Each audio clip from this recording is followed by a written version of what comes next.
311 GO ఉంది sir. ఒక ఉదాహరణకు తీసుకుందాం. దాదాపు 58 గ్రామాలు ఆ 311 జీవో మీద డిపెండ్ అయి ఉన్న గ్రామాలు. కేసీఆర్ గారు 311 జీవోకి సంబంధించి ఒకటి ఆ మధ్య ఎత్తేస్తున్నామని ప్రకటించారు.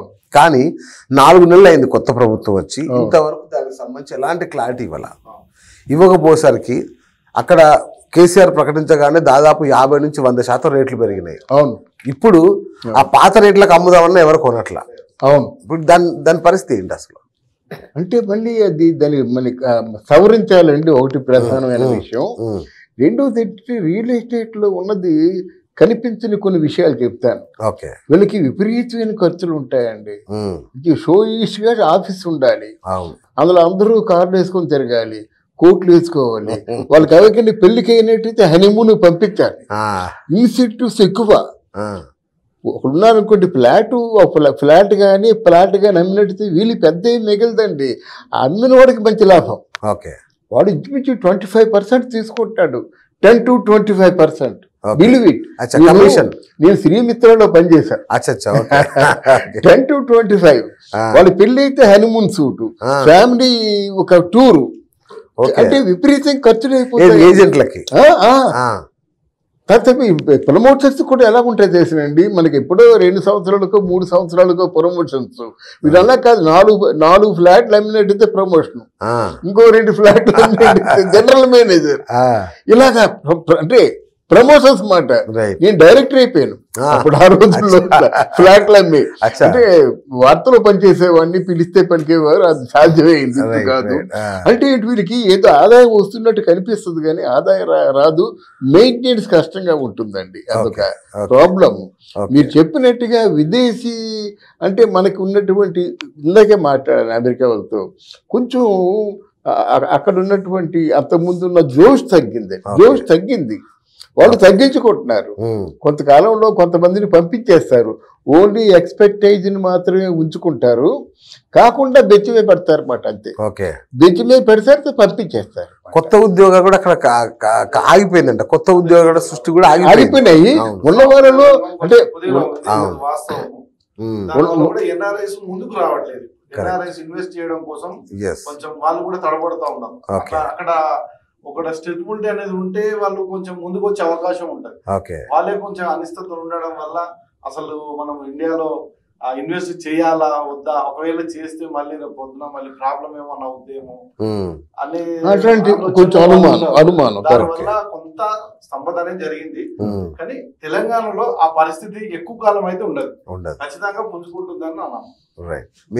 జనరల్ గా మనకు విదేశీ పెట్టుబడులు అనేది హైదరాబాద్ లో ఖచ్చితంగా మనకు ఒక 60% వాళ్ళే ఎక్కువ ఇన్వెస్ట్మెంట్స్ ఉంటాయి. మనం ఒక గల్ఫ్ దేశాలను కనుక ఆలోచించినట్లయితే వాళ్ళకు ఎన్ని సంవత్సరాలు అక్కడ వర్క్ చేసినా కూడా వాళ్ళకు సిటిజన్షిప్ అనేది లేదు. కాబట్టి వాడు ఖచ్చితంగా వాళ్ళ ఇన్వెస్ట్మెంట్ అనేది తెలుగు రాష్ట్రాలు అయితే ఖచ్చితంగా అది ఫస్ట్ ప్లేస్ లో హైదరాబాద్ ఉంటుంది. హైదరాబాద్ లో ఇంకా outer ring road or residential area అంటే ఆల్మోస్ట్ డిమాండ్ ఉన్న ప్లేస్లో. కాబట్టి ఇప్పుడు మనకు టోటల్గా ఓవరాల్గా ఏంటంటే 20 నుంచి 30 వేలు గజం ధర ఉన్న వాటికి నో డౌట్ డిమాండ్ ఉన్నది, కొనసాగుతున్నాయి అవి. కాకుంటే సార్ వాళ్ళు అన్నట్లు మనకు ఆల్రెడీ పెరిగి గతంలో బాగా సాచురేషన్ ఉన్నటువంటి ఏరియాలు అనేది స్తబ్దంగా ఉన్నాయి. నిజానికి సార్ మీరు అన్న దాంట్లో ఇట్లా రేటు తగ్గినప్పుడు సామాన్యుడికి ఊరట దొరకాలి. యాక్చువల్గా రేటు తగ్గినప్పుడు సామాన్యుడు టక్కున కొనేసుకుంటే ఒక పని అయిపోతుంది. కానీ మీ రియల్ ఎస్టేట్ రంగంలోని కొందరు ఒక సిండికేట్ లాగా మారి అసలు రేట్లు ఏమాత్రం తగ్గకుండా చూసుకుంటారని విన్నాను, నిజమేనా?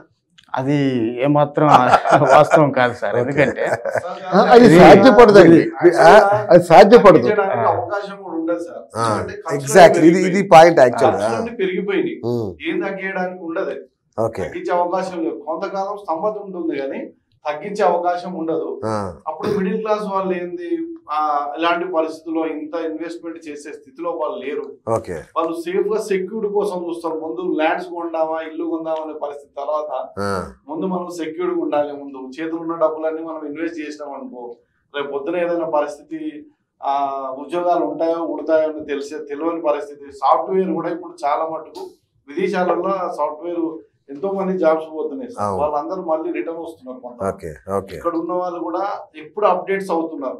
ఉన్న సాఫ్ట్వేర్స్ కూడా మేము అడిగితే సార్ మేము అప్పటి నుంచి జాబ్ చేస్తున్నాం కానీ ఎప్పుడు ప్రతిరోజు అప్డేట్ కావాలి, లేకపోతే మా ఉద్యోగాలు కూడా ఉండే పరిస్థితి లేదు సార్ అని చెప్తున్నారు.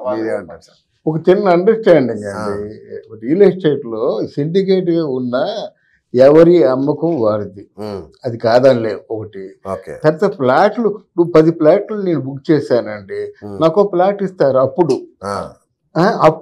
ఇప్పుడు 2 కూడా ఇవ్వచ్చు, వాళ్ళు అండర్స్టాండింగ్ ఇవ్వచ్చు, ఇవ్వకపోవచ్చు. ఇప్పుడు ఎగ్గొడతారులేండి, ఇవ్వచ్చు అంటాను నేను. అయితే ఇంకో ప్రధానమైన కారణం తమ దృష్టి తీసుకొస్తున్నాను. ఏమిటంటే ఇప్పుడు అమెరికాలో కూడా రియల్ ఎస్టేట్ స్టార్ట్ అయింది, అది మన ఇండియన్సే చేశారు. ఇక్కడ కారు కొనడం ఎంత కష్టమో అక్కడ కారు కొనడం అంత తేలిక. అలాగే ఇక్కడ ఇల్లు కొనడం ఎంత కష్టమో అక్కడ ఇల్లు ఈజీగా అమ్మేస్తున్నారు. ఆ బిజినెస్ చేసే వాళ్ళు కూడా మన వాళ్ళే, తెలుగు వాళ్ళు.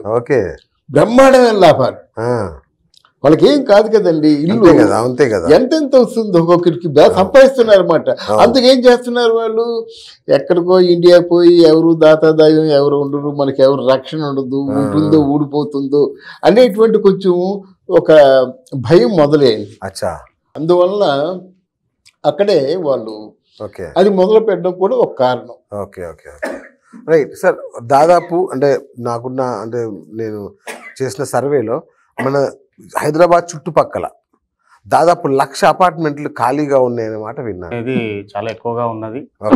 మన నోట్ల రద్దు కావచ్చు, తర్వాత కరోనా దగ్గర నుంచి ఖచ్చితంగా ఎక్కువగా కన్స్ట్రక్షన్ మీద డిపెండ్ అయి ఉన్నది మన హైదరాబాద్ మార్కెట్. ఎందుకంటే ఆంధ్రాలో గవర్నమెంట్ కావచ్చు, తెలంగాణ ఇంతకుముందు మనం విన్నట్టు వరుసగా 10 years ఒక సెక్యూర్ పాలన ఉన్నదన్న ఉద్దేశంతో, తర్వాత వెస్ట్ జోన్లో ఉన్నటువంటి మనకు సాఫ్ట్వేర్ రంగం డెవలప్మెంట్ ఇవన్నీ చూసి కన్స్ట్రక్షన్లో చాలామంది పెట్టుబడి ఒకేసారి అనుకోకుండా 40% దీంట్లో రావడం జరిగింది. అది ఒకేసారి ఎగ్జాస్ట్ కావడం వల్ల మీరు అన్నట్టు ఆ ఎస్ఎఫ్టీ రేట్ అనేది తగ్గిపోయింది. ఎందుకంటే ఒక 400 గజాల ప్లాట్ ఉన్న ప్రతి ఒక్కరికి ఏంటంటే మనం దాని మీద కన్స్ట్రక్షన్ చేస్తే మామూలుగా ప్లాట్ అమ్మిన దానికంటే రెట్టింపు సంపాదించవచ్చు అనేది ఆలోచన వచ్చింది. ఎప్పుడైతే అందరికీ అదే ఆలోచన వచ్చి అదే విధంగా ప్రయత్నం చేసిండ్రు, మీరు అన్నట్టు అది స్ట్రక్ అయిన పరిస్థితి. ఈ వరుసగా ఎలక్షన్స్ కావచ్చు, తర్వాత సాఫ్ట్వేర్ రంగం కొన్ని మనం బయట దేశాల్లో కుదేలైన పరిస్థితులలో దాంట్లో ఈ కన్స్ట్రక్షన్ అనేది మనకు స్లో ఉన్న పరిస్థితి. సో శ్రీనివాస్ గారు మీరు చెప్పండి, మీరేమనుకుంటున్నారు? అంటే ఈ రియల్ ఎస్టేట్ రంగం ఈ దుస్థితికి కారణం ఏంటి? ఈ 4 నెలల కాలంలో రియల్ ఎస్టేట్ పడిపోవడానికి అసలైన రీజన్స్ ఏమంటారు? ఫస్ట్ కారణం ఏంటంటే ఎలక్షన్ కంటే ముందు కొంత కన్ఫ్యూజన్లు ఉంటారు కస్టమర్స్. ఎవరైనా ఎలక్షన్ స్టార్ట్ కావడానికంటే మనకు డిసెంబర్లో ఉంటే అక్టోబర్ నవంబర్ నుంచే కొంత స్తంభత అనేది ఏర్పడింది. అంటే ప్రభుత్వాలు ఒకవేళ మారితే పరిస్థితి రియల్ ఎస్టేట్ ఎలా ఉంటుందో, కేసీఆర్ గారు ఉన్నంత కాలం బ్రహ్మాండంగా జరుగుతుంది. రేపు పొద్దున ఒకవేళ ప్రభుత్వాలు మారితే వచ్చే వాళ్ళు ఎలా ఉంటుందో అనే స్తంభత అనేది కొంత ఉంటుంది కస్టమర్లలో. దానివల్ల కొంత తగ్గుద్ది. అందులో మనీ ట్రాన్సాక్షన్స్ అని అవన్నీ ఇవన్నీ ఉండడం వల్ల కొంత ఎలక్షన్ మూమెంట్లో తగ్గుద్ది. తర్వాత ప్రభుత్వం ఏర్పడింది, ప్రభుత్వం మారిన తర్వాత ఈ ప్రభుత్వం ఎలా అంటే రియల్ ఎస్టేట్ను ఎలా వీళ్ళు హ్యాండిల్ చేయగలుగుతారు, దీనికి సంబంధించిన ముడి సరుకులు ఇసుక కానీ ఇనుము కానీ దానికి సంబంధించిన కంకర అంటే మెటీరియల్ కరెక్ట్ వేళ అంటే కరెక్ట్ టైం సప్లై చేయగలుగుతారా లేదా, పర్మిషన్స్ కొంత టైం పడుతుంది. అంటే మొత్తం మారిన తర్వాత కొంత టైం పడుతుంది. ఈ లోపల మళ్ళీ పార్లమెంట్ ఎలక్షన్స్ పడుతుంది. దీనివల్ల ఒక 4-5 నెలల నుంచి స్తంభత అనేది ఏర్పడింది. ఆటోమేటిక్గా ఇండియా వైజ్గా కూడా ఒక 20-30% ఉంటే తెలంగాణలో ఒక 10-15% అనేది కొంచెం తగ్గింది వాస్తవమే. ఇంకోటి ఏంటంటే ఎన్ఆర్ఐస్ కూడా కొంతమంది ఇప్పుడు సాఫ్ట్వేర్స్ ఉన్నారు, అక్కడ నుంచి ఒక 30% వాళ్ళకు ఉద్యోగాల వల్ల కొంత ప్రాబ్లమ్స్ వచ్చి కొంతమంది రిటర్న్ వస్తున్నారు. మీకు తెలుసు మాది ఎన్ఆర్ఐ బీస్ ఎక్కువ ఉంటుంది. మేము సింగపూర్ కానీ మలేషియా, మేము దుబాయ్లో వెళ్ళి మేము ఎక్స్పోజ్ పెడుతుంటాం, మాకు సేల్స్ ఉంటాయి.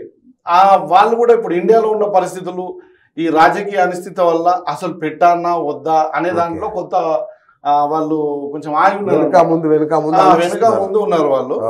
ఈ పరిస్థితి అనేది ఖచ్చితంగా మనకు ఇంకో 2-3 నెలల్లో తొలగిపోతుంది. ఖచ్చితంగా తెలంగాణలో అనేది రియల్ ఎస్టేట్ బ్రహ్మాండంగానే ఉంటుంది. బయట వాడడానికి మీరు చూస్తే ఉంటుంది. కానీ ఇప్పుడు మనకి ఇప్పుడు గవర్నమెంట్ స్టెప్స్ తీసుకోవాలి, తొందరగా ఫాస్ట్ గా నిర్మాణ రంగానికి కావాల్సిన అనుమతులు కానీ మెటీరియల్ సప్లైస్ కానీ ఇలాంటివి తొందరలో చేస్తే ఖచ్చితంగా మళ్ళీ పుంజుకుంటుంది, మళ్ళీ బ్రహ్మాండంగా ఉంటుంది.